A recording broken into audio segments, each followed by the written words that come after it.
What's up? Welcome in. Hoge and Jahns back with you. Week 10 already. Time flies when you're We talk having about this fun. every year. Yeah, it's when we're having fun. Yeah. We're having fun. We're having fun. We always have fun.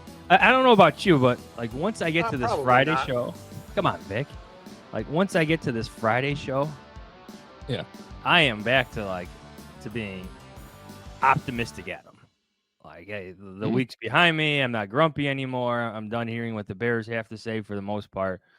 And sometimes I talk myself into Bears wins that probably shouldn't happen. This week, I mean, they're 6.5-point favorites, so it's easy to do that. But then you got to bring yourself back in, reel yourself back in, and realize, hey, with this team, Adam, anything can happen. Yeah, so I'm with you for the most part. I think that's happened a lot this year. I don't know if you know this, but I've picked the Bears to win every game. And while that now sounds ridiculous, I think if you look at it more on a micro level in each week, it made sense. Probably with the one exception being that Texans game in week 2. That was probably just a bad pick. I think that's the only week I didn't pick them. Yeah. Okay. Like Washington, I picked them because they actually became the favorite because we didn't know about Jaden Daniels. Right. That was a weird week. That was a weird week.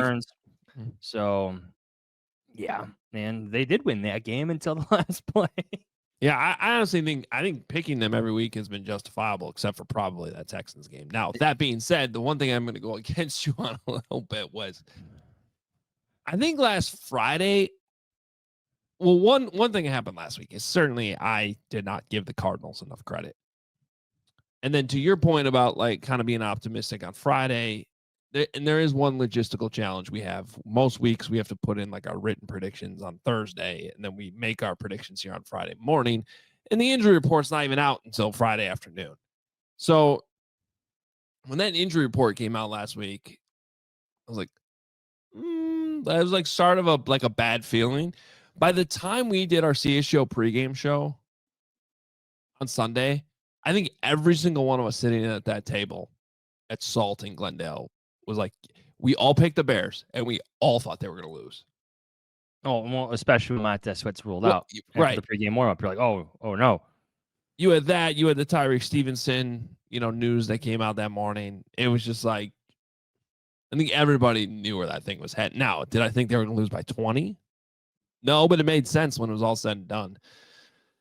So here we go again. It's Friday. We'll have picks later in the show. We are going to have picks. See if I surprise anybody with my pick. Well, in the meantime, we need to learn about the Patriots. It's been so much about Caleb and Matt Eberflus this week and what's been happening. I feel like up until about 24 hours ago, I knew nothing about the Patriots. I was like, this is a bad AFC team that's just popping up here on the schedule. What the hell's going on there? I'm looking at their roster. I'm like, oh, yeah, they drafted that guy last year. Oh, yeah, Drake Maye. Let's look at his stats. Oh, he turned the ball over 4 times last week. All right. Well, he at least had 2 fumbles. I don't know if he lost both, but 2 interceptions. And he's in a tough spot because there's not a whole lot of help there. So to learn more about the Patriots, as we do every week, we bring in an excellent beat writer from The Athletic who covers the team the Bears are playing. And we'll try to keep this thing on track, probably unsuccessfully, about this week's game. Here's Chad Graff from The Athletic. All right, let's bring in our guy, Chad Graff, who covers the Patriots for The Athletic. And you can follow him on Twitter at Chad Graff. Thanks for jumping on with us today. Happy to be here. Thanks for having me, guys. Chad, I want to begin with this. We had our predictions piece run on The Athletic. Each individual team had it, and then they kind of compiled a larger one.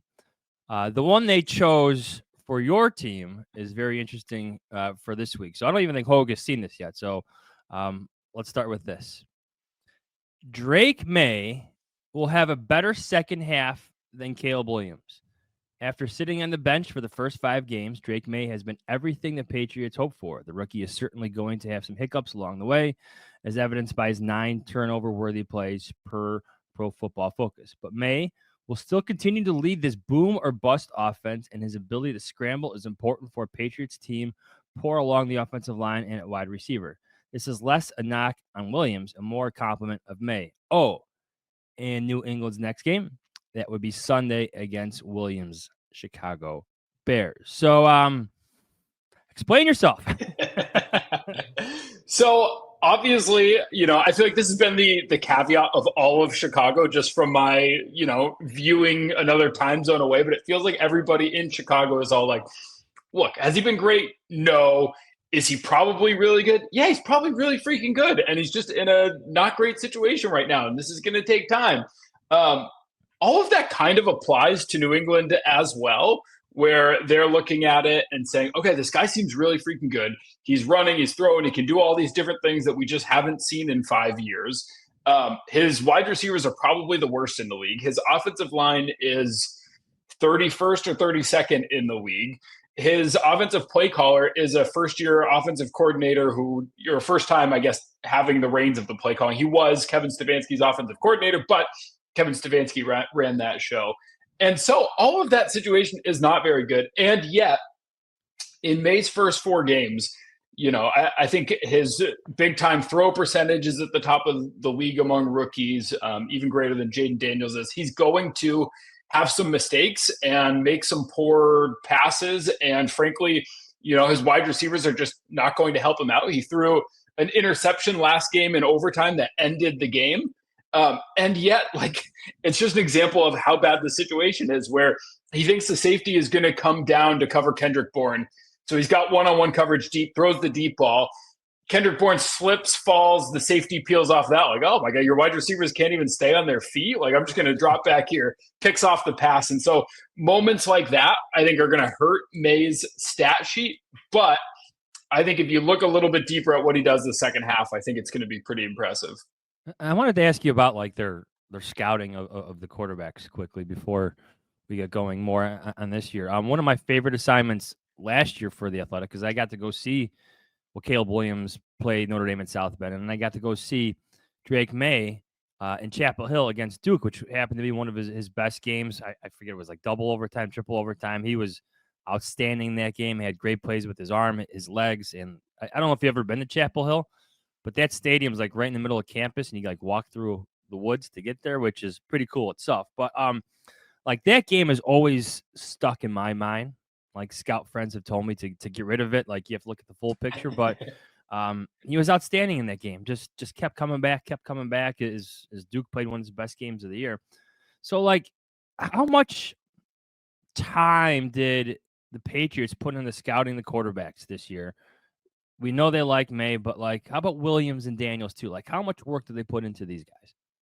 They put a ton of work into Jaden Daniels and Drake Maye, and a lot less work, admittedly, into Caleb Williams. Still met with him, still did all of the things that you're supposed to do, go to the pro day and all of that. But even at the league meetings, wherever they were, Orlando, I think it was, Gerard was like, look, we know we've got the 3rd pick. There's 3 great quarterbacks. We're probably just going to pick whichever one falls to us. So we can do our homework. His argument then was, we happen to think all 3 are very good. And so we're going to be content with it. But it was kind of a weird situation of if Drake Maye went number 2 to Washington, they're taking Jaden Daniels and they're probably coming out and be like, no, this was our guy the whole time. We're so happy. Drake Maye falls to them. And so, yeah, this was our guy. We're so happy. In reality, it was just going to be whichever fell. But, they didn't do a ton with Caleb just because the whole world knew that Chicago had the number 1 pick. They're taking him. They're not moving back. They're not moving off their spot, whatever. So tons and tons and tons of homework on that. And then I think this is kind of interesting, just from an outsider's perspective, looking at the Patriots. This is obviously the start of a new regime. The Belichick era is done. Interestingly, it's in-house guys who get promoted. Jerod Mayo gets promoted to head coach. Elliott Wolf, who had already been here, gets promoted to de facto general manager. They know that they can't screw up the first draft. And so they're so excited for the quarterback. Everything is great. They have, and we're only, halfway through this season, it has been a massive whiff on the draft class outside of Drake Maye. Drake Maye has been good. Everything else has been bad. If you look at like a checklist of the 10 things that the Patriots probably wanted to accomplish in the beginning of this rebuild, number 1, hit the quarterback, check. 2 through 10, probably a massive whiff. And so it's kind of put them in this interesting spot of like, do you feel good about the way year 1 of a rebuild goes when you hit the most important thing, the rookie quarterback? Or do you feel kind of crappy because everything else is looking really bad? That's kind of where the Patriots are at right now. And did they hit the head coach? We'll see, I think is the shorter answer. Like, on the one hand, I'm sensitive to the argument of he's probably going to go 4-13. They're on track for 4 wins. Halfway through the season, they've got 2. Bill Belichick, the greatest coach ever, took basically the exact same roster and won 4 games with it a year ago. So I'm definitely sensitive to the fact that they have the worst roster in the league, and expecting them to, finish anything outside of 31st or 32nd was probably asking too much. They're looking at it like this year is all about changing the culture. Bill Belichick had, quite frankly, a hard-ass culture, and they're changing things, and they're getting mocked at times from Belichick for it. The fact that there's a basketball hoop in the locker room and people riding bikes in April through the locker room. So they're looking at it like the biggest 2 things that we had to do this year from their perspective. We had to hit on the quarterback, and we had to change the culture. And so I think that's what they're going to argue at the end of this season, check and check. And yeah, he wants to look at himself as kind of like a Tomlin-esque CEO type head coach. He's not calling plays, even though he was basically the defensive coordinator a year ago. And we'll kind of see what that leads to. So far, he's been pretty conservative in everything from play calling to game management, which, really bucks a trend. He's the second youngest coach in the league. And I think a lot of those young guys you look at, and they're analytically minded and embrace a lot of that. We haven't seen that from Gerard. So I think the jury is still out on whether they've hit on the head coach or not. Speaking of, excuse me, Belichick, the dude is everywhere. You can't turn on the TV without seeing Belichick in gambling commercials to different appearances. Are you having a tough time keeping track of all his appearances? I'm sure you have to take note, but and then at the same time, what do you make of his? Well, now he's a very outspoken media member. Yeah, 100%. There's so many things. One, it truly is hard to keep track. Thankfully, my YouTube algorithm is getting better. And now anytime it just feeds oh, here he is on the underdog. Here he is over here. So it's a lot to keep track of. I think there's a lot of aspects of this that we can get to. The first is, I think Belichick's goal is kind of twofold. One, he wants to be on all of these shows to remind owners, people around the league, look how much I know. You're out here trying to find the next 35-year-old offensive coordinator. Watch this. I'm going to pull out film from 40 years ago that you haven't even seen and shown you that, look, mesh concept actually began here, and watch how they bunch this. And so it's a little bit self-serving in that regard. And I think it's become pretty clear. The guy is a grudge holder. We've known that for a long time. It goes back to the Shula stuff and Spygate and the New York Jets and how that ended. The guy holds a grudge. And so perhaps it should be no surprise that after things ended less than amicably with the Patriots, despite initially being termed a mutual parting of ways, he's taking plenty of shots at Robert Kraft, at Gerard Mayo, at the front office now that is drafting after years of ridiculing him for drafting. So in a lot of ways, and I think this is kind of an uncomfortable, weird part that Patriots fans are grappling with, he's throwing a lot of middle fingers at the Patriots. And on the one hand, it's all right, from a Patriots fan perspective, the guy brought me 6 Super Bowls. I'm as happy as can be. If he wants to, settle his scores, whatever. And yet I'm sure there's also Patriots fans can we just move on from some of this drama? This is exhausting. And I guess the final point I would make off of that is Robert Kraft truly hoped Bill Belichick would get another head coaching job this year. And, there were plenty of conspiracy theories that he was out there trying to prevent that or keep him from getting the Atlanta Falcons job. And I genuinely do not believe that. And we've got reporting that indicates otherwise. And because of the main reason of this, if he were coaching the Atlanta Falcons right now, he would be focused every press conference on, we've seen the famous press conferences focused on the Falcons and what to do this week and the upcoming opponent and what Kirk Cousins was doing. And instead, he's now got plenty of time all week to appear on 45 different shows and get his little pot shots in there. So that was another reason I think Robert Kraft would have preferred Bill Belichick to be coaching this season. How much has it opened your eyes, even I guess some of the fans too, just like to more of Bill Belichick, if that makes sense? Because, I think even when he was there and you guys that were around him a lot, like you could learn, but he was pretty insular. And now all of a sudden he is out there everywhere. Like, has that been like a thing every week? Like, because I feel that way from the outside, obviously just being in Chicago, seeing him on, with the Mannings on Mondays, like, I'm like, damn, I'm learning a lot here. This is sweet. But like, I wonder what it's like for Patriots fans and those of you that covered the Patriots. Yeah, so it used to be known basically as like Fridays with Bill, where he would do his Friday press conference at like 7:30, 8 a.m. because, he also found ways to give little digs to reporters, like having press conferences at 8 a.m. and then opening the locker room at 5 p.m. But that's neither here nor there. Those Fridays with Bill were like his chance. The game planning was done. You could see him, almost like a weight off of his shoulder. We're like Monday, Tuesday, Wednesday, super stressful. I've got to figure out this and how am I going to come up with this and this game plan over here and how am I going to stop this guy? And then by Friday, he was way more relaxed. And that's when you would get those famous like 7-minute answers on the evolution of long snapping to the punter and the punter in the holding game. Like he was so good at that. And so I think people here were like, oh, we've heard all of the stories because of Friday with Bill. We've seen this, whatever. And now we're kind of getting Fridays with Bill 5 days a week. And so even people who have been around this for 20 years and covered him for 20 years and watched every step he made for 20 years, like, oh, I don't think I've ever heard that story. Did I miss this one? And so it's a little bit reminiscent to things that you saw and heard, and yet kind of turned up to a degree that, I think is even surprising people with the Patriots. Would you be surprised if he's not coaching next year? Yeah, I'd be stunned if he's not coaching next year.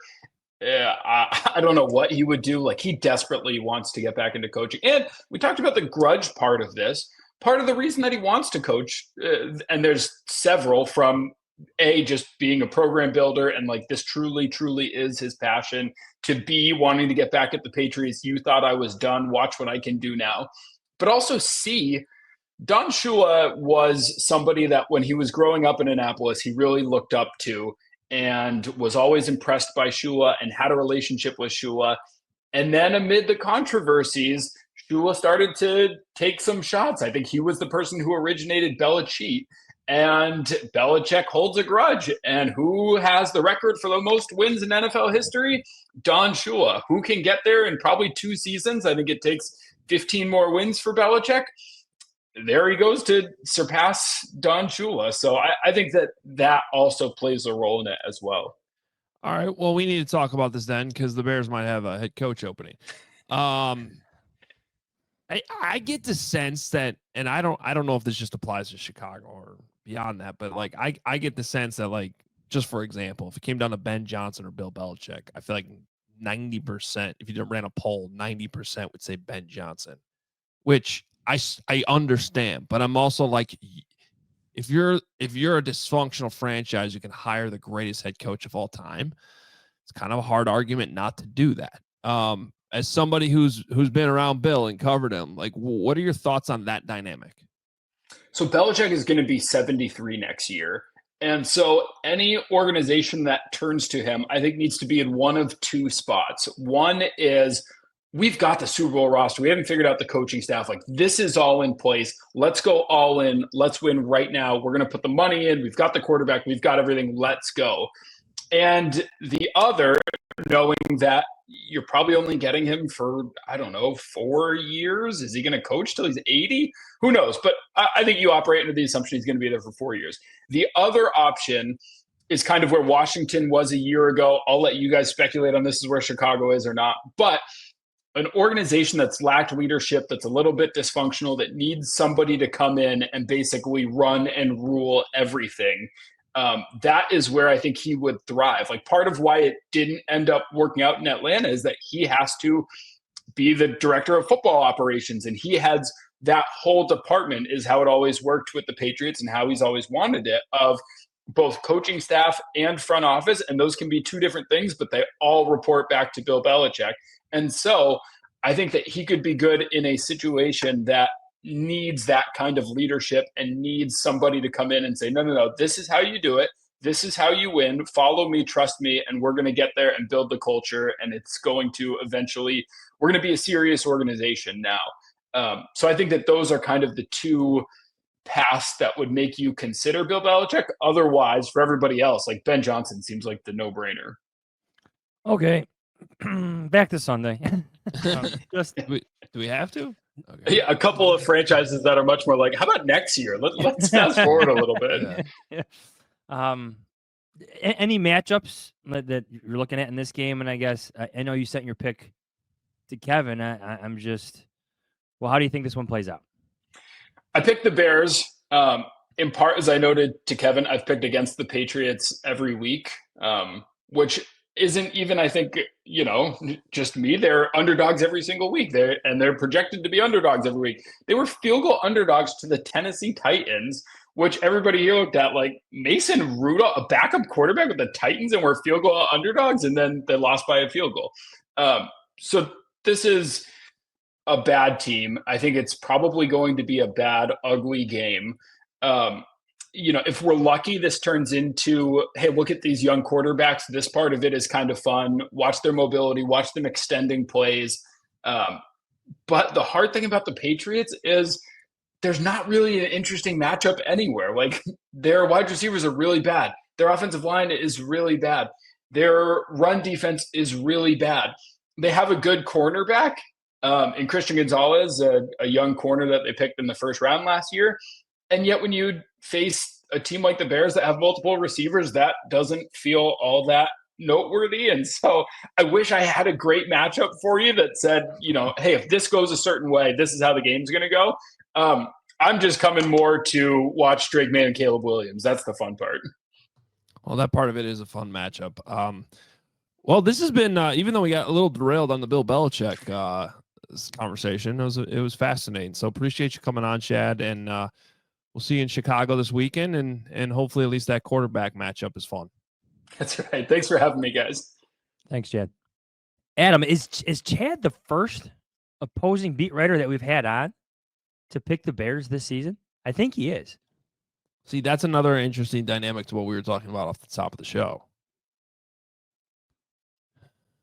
I think so, because, even the Tennessee game to start, I think you're right. I like that he's the exact opposite of you, too. He's picked against the Patriots every week. And no, I was thinking about that, too, when he said that. That's funny. Jerod Mayo being head coach is a weird thing for me. When I was a senior at Wisconsin, I did play-by-play for the student radio station of the Outback Bowl, 2008 Outback Bowl. And Wisconsin played Tennessee. And a young linebacker by the name of Jerod Mayo for Tennessee had 13 tackles, was all over the field, and was about to be a first-round draft pick. And now he's the guy who replaced Bill Belichick, who at that point had already won 3 Super Bowls. It's just weird. That means you're old. I know. No, I am. It also means Jerod Mayo's old then, because we're the same age, is what that means. So he might. No, I'm not old, because he's the youngest head coach in the league. We were kind of having fun with this in the locker room the other day. So I'm on my 5th Bears head coach, my 3rd general manager, a whole bunch of other different staff members with the Bears, and then we're on to covering my 3rd different Chris Williams with the Bears. Different positions. lot of Chris Williams out there. I bet you could come up with like 10 more too. Like how many different things we're on to it with the Bears? Well, here I got one. Two team presidents, 3 different cap guys. Oh, well, let me give you this one. No, let's give it to Kevin. Let's give Kevin Fishman an assignment. How many running backs coaches have we covered? Well, they had that run where they had like a new one every year. They had 2 last year. Every year. That's what I mean. That's the one you want to track. That one. I think we're both on to 8 different play callers, 8 different offensive coordinators. Well, you got to count Nagy and Tressman in there. Well, there were like 3 under Nagy. There was Nagy. Well, the Helfers never actually called the plays. It was just Nagy, Laser. Just different offensive coordinator. Mark Helfrich, Aaron Cromer was the offensive coordinator. Dow Loggins, Luke Getsy. Who was the one for Cutler? Adam Gase. Jeremy Bates was a quarterback's coach. But he was never the OC? No, I don't think so. He became an offensive coordinator later in Seattle. Yeah, I feel like we were covering like at some week or some time, like, is Jeremy Bates going to take over play calling? I don't know. Let's not go down that road. It's been a road. A lot of different roads there. Yeah. All right. Well, should we get to our 3 big questions, my friend? 3 big questions. Number 1. You got an Adam Hoge voice today. Man, I know. Number 1. Who will the Bears miss more this week? Nose tackle Andrew Billings or right tackle Darnell Wright? This is a good question. I'm going to say Darnell Wright. As much as I've spent the week talking about how big of a loss this is for Andrew Billings. Is that because you saw Jake Curran literally get lifted up and carried into Caleb Williams last week? Yes. That happened. Look, I think they're going to miss Andrew Billings a lot. I actually put in my newsletter this morning that's the key matchup I was keyed in on, because the Bears got to figure out how to stop the run, and losing Billings doesn't help. And if they can't stop the run against this Patriots team, they're in a shit ton of trouble the rest of the year. So I just feel like kind of more big picture, that just a spot we got to watch very closely in this game, because they could still win this game without being able to stop the run. But they better put some good, in my opinion, they better put some good film together. Like Zach Pickens needs to step up. Chris Williams, the third. Yeah. But who do I think they're actually going to miss more this week is Darnell Wright, because of the quarterback. The quarterback, Caleb Williams, needs to play better. And losing your right tackle.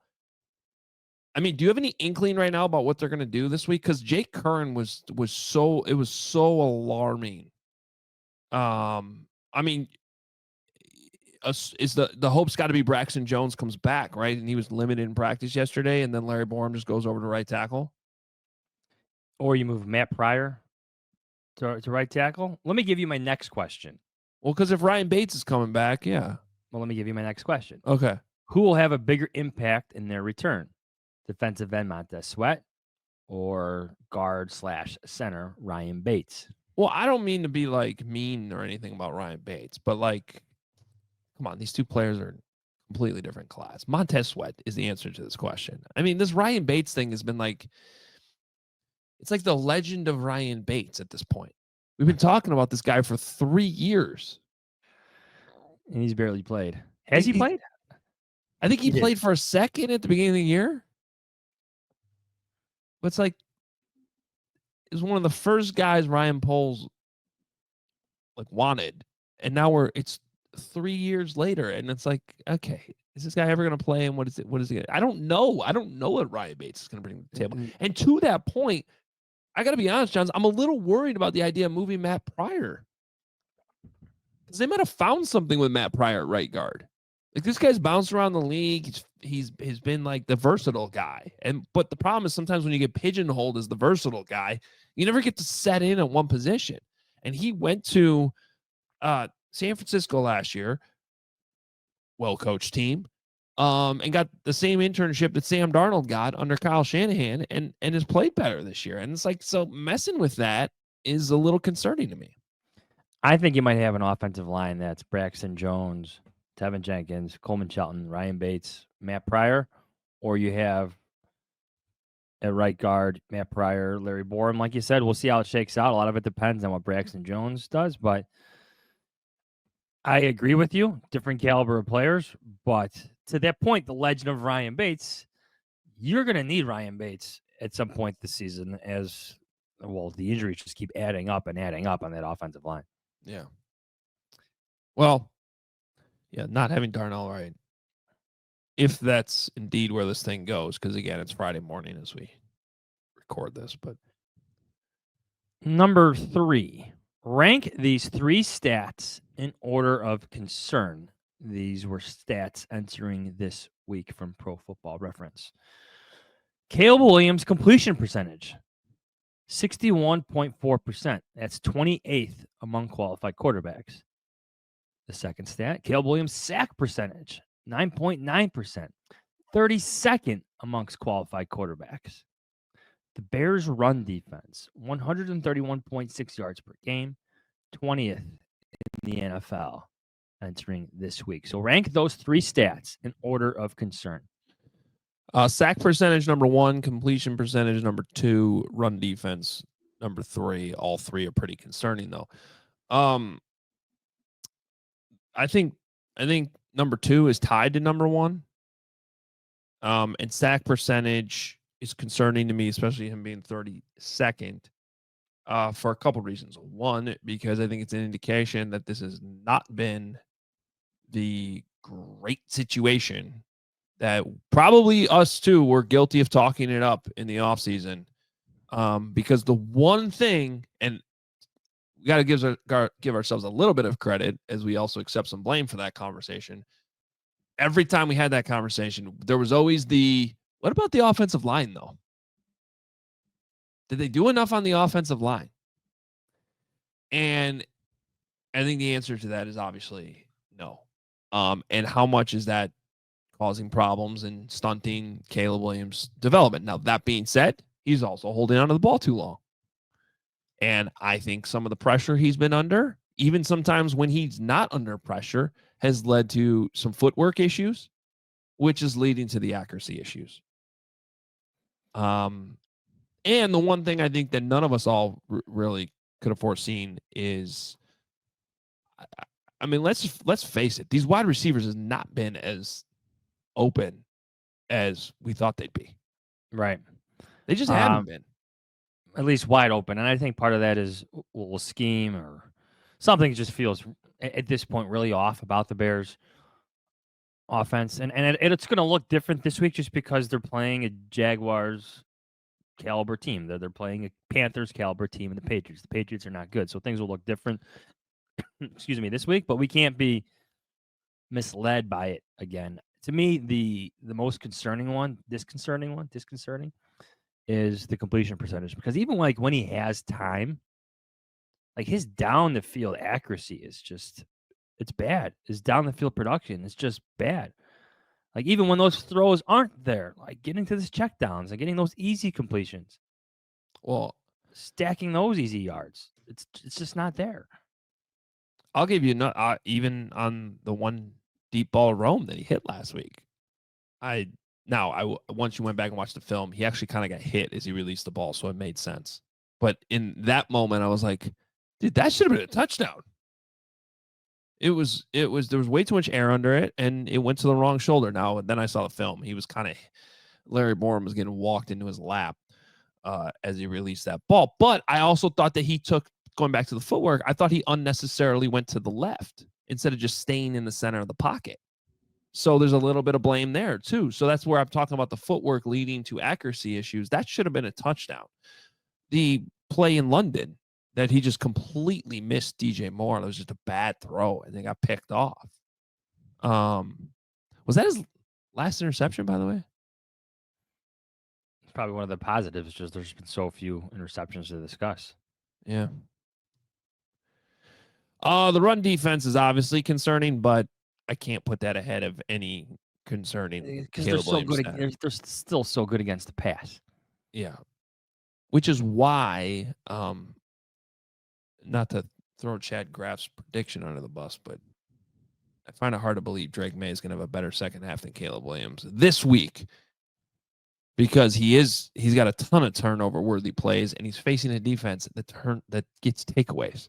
That would be like if that plays out, and I think I should revisit this in like 4 weeks to see how Chad's prediction is looking, because you could easily filter the stats over the last 9 games. It's be interesting to watch because we know Jaden Daniels' numbers, especially in terms of like completion percentage, sack numbers. Those are heavily in his favor when you compare him to Caleb Williams. All right, let's get to over-unders. Over-unders. This is from Brett.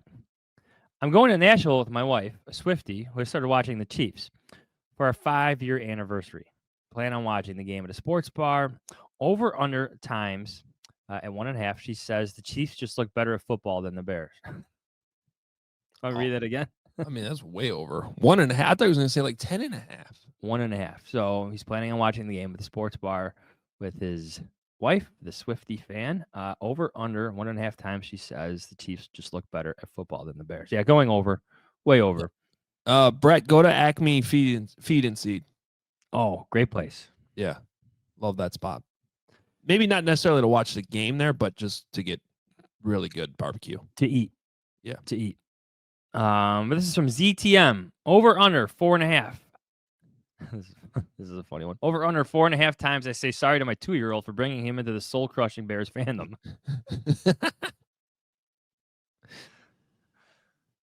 Did I tell? I can't remember if I talked about this on the show yet. My 10-year-old James cried for the first time after the Hail Mary. Not for the first time in his life crying, but for a sporting event. Sporting event? Yeah. Do you remember the first time you cried after a sporting event? Because I remember mine. Like in a bad way or yeah, a good well, way? just a team you cared about losing. When Northwestern lost the Rose Bowl to USC. Really? I was 9 years old, and I wasn't even. I mean, I became a big Northwestern fan because of that run, and it just crushed me. I don't think I have. I cried after my last high school football game. That's different. I'll be honest. I don't know. I had some tears when the Cubs won the World Series, just because that doesn't happen. What about in 03? You're too old. Oh, what? The Steve Bartman Yeah. year? No, there's no tears there. There's more like, what the? I don't want to swear. It's Friday. Like I said, I'm optimistic.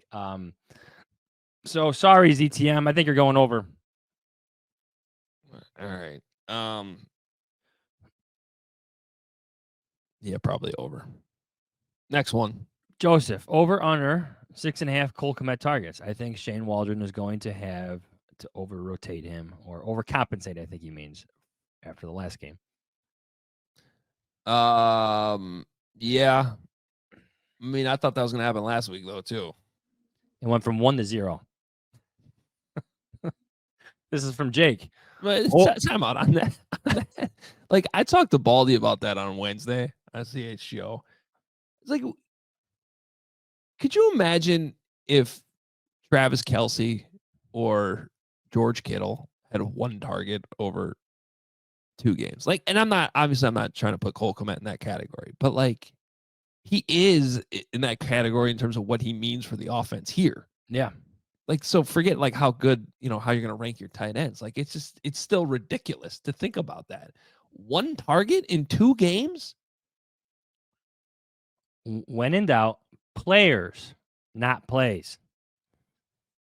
I'm going to say under, by the way, under the 6.5. Yeah, I am too. From Jake, over under sacks on Caleb Williams, 4.5. I'm going to go under. Might get 4. Really? Might get 4. Yeah, I'll take the under too. Patriots aren't good. This is from Kevin. Fishbane? Maybe. Maybe. Over under 2.5. The number of times they zoom in on Waldron's face on the sideline. So this is like a thing? I guess. I didn't know. I mean, I was at the game last week, so I didn't watch the TV copy. I just watched the tape after the game. But I think he's a huge story this week, so I'm going to take the over. Oh, okay. Okay. Yeah. I see that. Yeah, I'll go over. Yeah. Bears in the Shy. Williams versus Daniels versus Knicks versus May season stat comparison graphics. Over under 1.5. I'm going over. You're going to get a lot of different versions of the rookie quarterbacks. Well, I could see you getting one that's Williams versus May, and then one with all four. So 2. So, Over. yeah, I guess that counts. And last but not least, this is from Gilbert. Number of times Eberflus being on the hot seat is mentioned. Over under 1.5. I'm going to go over. Yeah, I'm going to take the over, too. I think it's going to be mentioned early, and then there's going to be something that happens during the game where they talk about, hey, these are the types of moments that, things get questioned or whatever. Did Matt's seat just get a little warmer? Something like that. Something like that. All right. Here we get to the game. It's a noon game on Fox. Patriots at Bears, and the Bears are a 6.5 point favorite. I am down officially on the record saying the Bears are going to win 24-16. If you want Chad's score prediction, by the way, he has Bears 20, Patriots 17. So, but for me, I'm going 24-16. This is what I wrote in The Athletic. Is this the last time we're all picking the Bears this season? The Bears should win, but we've said this a few times this year. I don't know if it's the last time, but I can tell you for sure that I'm picking the Packers next week. So this is going to be the last time. It's going to end my streak of 9 straight games of picking them to win. Picking the Bears. Yeah. I'm not as optimistic as you in terms of the offense. I just really don't like the vibes. I don't like the conversations. I don't like what we're seeing at podiums. I don't like what I'm hearing behind the scenes, like all these things. Like I don't think it adds up.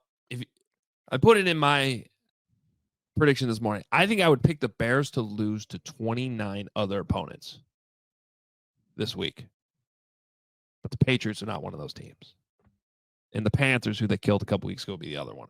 But honestly, if they're playing the Jags this week, I think I might pick the Jaguars. I don't see. I still think the Patriots are frisky enough on defense, even though they're not that talented. So I think they're going to have another offensive struggle early. I think that there's possibly going to be more finger pointing. I don't think the Shane Waldron story is going away. But they're lucky to be playing the Patriots. And I think that even though the Bears have struggled to stop the run, they're getting healthier enough on defense. Montez Sweat coming back. Hopefully Kyler Gordon comes back, that they're going to be fine defensively. So I have the Bears winning a low-scoring game, 16-10, which is technically a cover for the Patriots. 16-10. Yep. 6.5 point dogs the Patriots are. Worst case scenario here, I think we can all agree, is if Drake Maye happens to outperform Caleb Williams in some capacity. That could be a game-winning drive at the end. It could just be better stats. Worst case scenario. For my bold prediction, I'm going to take one for the team here. I'm going to do it. This is for all the Bears fans out there. Cole Kmet will have. Now, if I pick him, it doesn't really happen, right? No, when you pick him to score a touchdown, he doesn't. So we're going to think the opposite's going to happen this year. We're going to bring some good mojo. We'll sacrifice this week for next week. Okay. Cole Kmet touchdown catch. Bold predictions. So bold. So bold. Oh, that is completely bold. I am going to say that, it just seems like it's been coming. So I got the Bears 16-10. I got them scoring 1 touchdown with that score. 3 field goals, 1 touchdown. The touchdown will be a Rome Odunze touchdown catch that's over 50 yards. Because you should have had the one last week. Yeah. Say that again. Rome Odunze touchdown catch over 50 yards. Oh, okay. Does the screen count and he breaks tackles and he Anything. goes? Yeah, anything. Okay. Yeah. Okay. Touchdown over 50 yards. All right, let's get to some of the other games. What else? Go ahead. I'm listening. We got going up against the Bears on Fox at noon. The Steelers at the Commanders. Jaden Daniels continuing to win football games. They are 2.5-point favorite at home over Russell Wilson and the Steelers. How about that? That's how much faith I think everybody has in the Commanders right now. Yeah. But I'm going to take the Steelers and their defense and their ability to move the football with Russell Wilson and what Mike Tomlin has going there again. So give me the Steelers to win outright. Yeah, because one of the ways to look at the Commanders is, you know, if the Bears aren't good, they should have lost that game. They should have blown out the Giants last week, and that kind of ended up being tight at the end. It was not a clean game. And the Steelers, are going to be fundamentally sound and come after you, and that defense is, this seems like a game where TJ Watt could go crazy. So I'm going to agree with you. I'm going to take the Steelers. I don't know if I got them winning outright, but I'm definitely going to have them to cover. All right. How's everyone doing? This is Nick Foles. Just entered the meeting. The memories. Fox noon.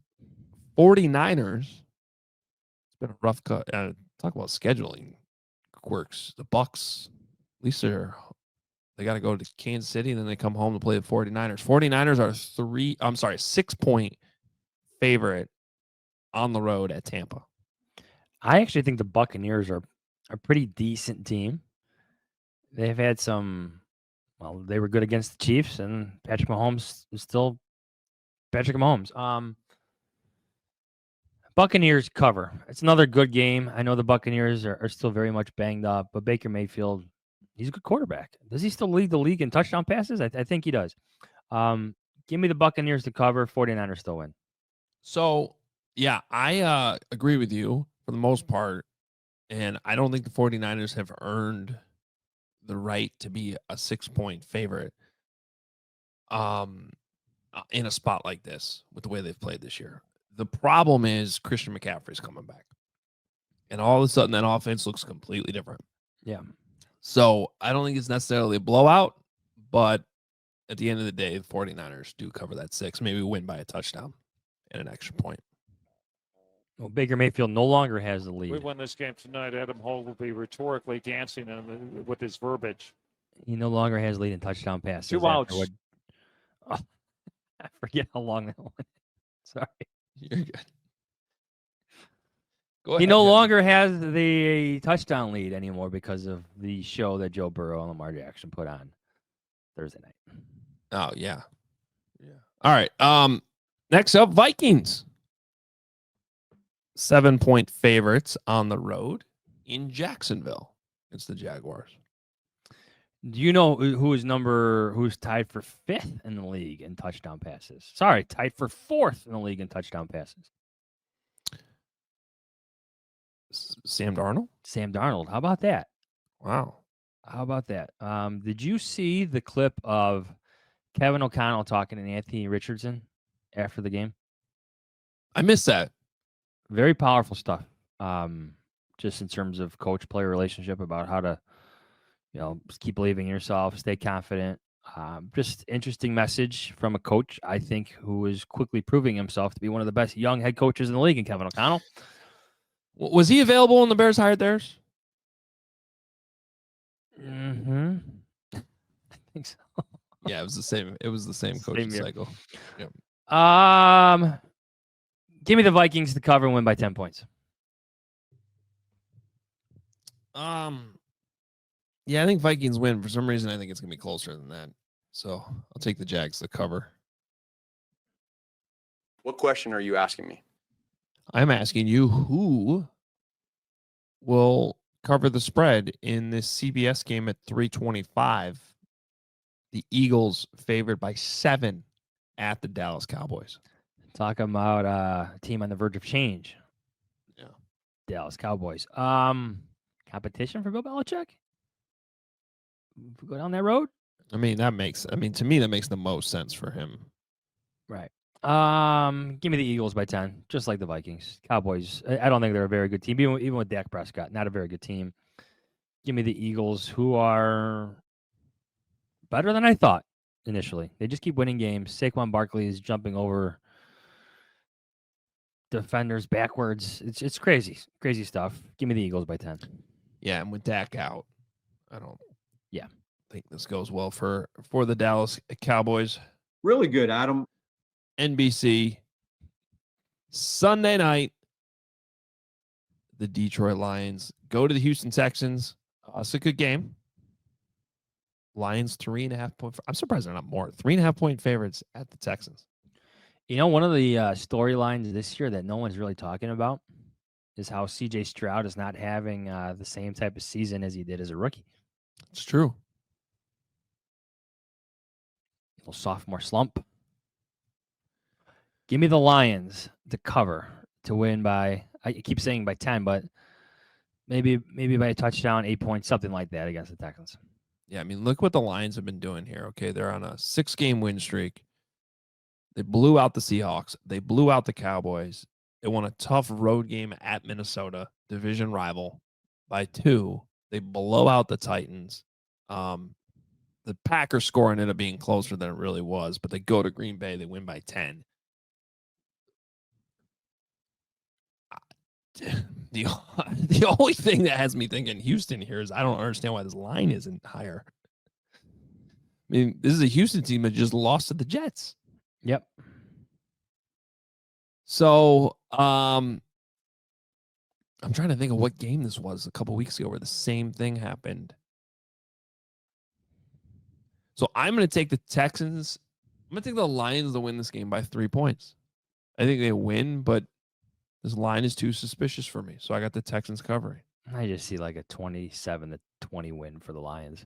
I mean, that would make more sense. But do your research. That's right. We did. Gonna do it for us here on the preview. Week 10. Time flies again when you're having fun, Adam Hoge. Oh, this hour flew. I was having fun. It was good. Make sure you're following us on Twitter. Johnsy will be at the game, of course, at Adam Johns. You can follow me. I'll be in the CHGO studios on Sunday, tweeting away while we watch the game. We also have a tailgate Sunday. If anybody wants to stop by, we know Johns won't. I don't get out the door early enough for tailgates. Even when it's a 2:30 game or a 2 o'clock game in Arizona. I told you why I wasn't there. Yeah, I know. The man had to use the bathroom, and I wasn't walking 20 minutes over there. No. Too much info. All right. CHGO tailgate, though, if you want to check it out, allchgo.com/events. And I'm trying to think what else. HoganJohns.com. All the merch is up there. Make sure you're reading Johnsy and Fishman and Chad Graff and everybody at The Athletic, theathletic.com/HoganJohns. We'll be back Monday morning to wrap it all up. Assuming the Bears are 5-4. And if they're not, oh boy. That'll be a fun show. Yeah. Be a fun week. That could be a very interesting show on Monday if they're 4-5. I gotta imagine a move would have to be made if they're 4-5. It'll be not the head coach, but you got to do things you haven't done in the past. Then. Something. Yeah. All right, we're out of here. Enjoy your weekend and enjoy the game on Sunday as well. See ya.